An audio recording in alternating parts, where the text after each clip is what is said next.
Alright guys, so now it's in place. The drive shaft spindle has been threaded through, and now all it comes down to is attaching the screws and the nuts and bolts to attach it onto the A-arms.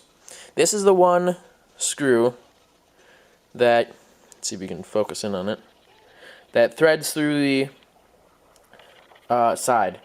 The side of the A-arm through the axle carrier and then through the back. It's not threaded all the way through. It has this smooth spindle on it so that it slides through all the way and then tightens down on the back. So what you want to do is slide it through, make sure that your axle carrier is all lined up, and that the screw and that the hubs are the same height on both sides. They come with, here's the old plastic one, they come with 2 holes on each bottom. The bottom one makes it the ride height higher, and the lower one makes it a lot sit lower down to the ground, lower center of gravity for asphalt running and better grip. So yeah, you're going to want to install that, and then here's the threaded screw that comes with the turnbuckles, and you're going to put that on with the turnbuckle. And then just thread that in through there. And then you want to make sure that the turnbuckle lines up appropriately with the threaded rod here. There we go. So yeah, that's how it's going to want to look. Tighten it all up, button it up, and then what you're going to want to do is you're going to want to take that spacer that I talked to you guys about and then slide that through there. Slide that over the spindle. And then put the pin through, and then put the 12mm hex on, and the rear has been completed. So I'm going to do that real quick, and then I'll show you what the completed version of it looks like. And then we'll move on to the front. Actually, you know what? I'm gonna show you all when it's all done. Actually, I'm gonna do that instead. So now what we're gonna do is we're gonna move on to the front. With that.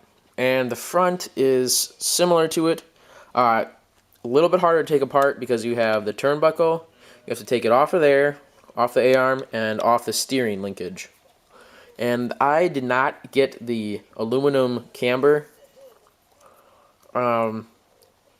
pieces for it. The carriers, the actual carrier that sits right there. Because it was a little too expensive for me. Didn't have enough money, so I just stayed with the plastic. Plastic will work fine for this, but in the end, I'm gonna probably want to go with the aluminum piece. So I didn't do that yet.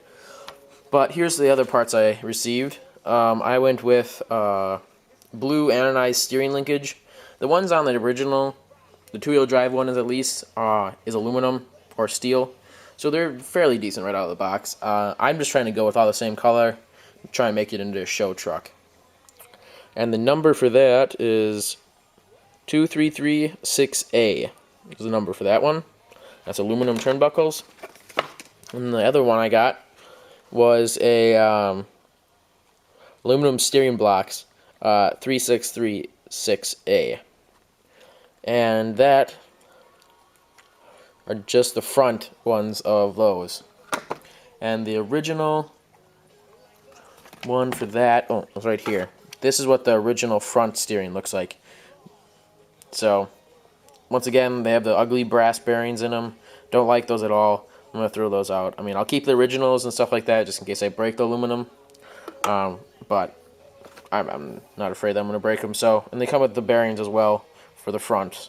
So we're going to install those real quick, and I'll show you how to do that, and then I'll get right back to you.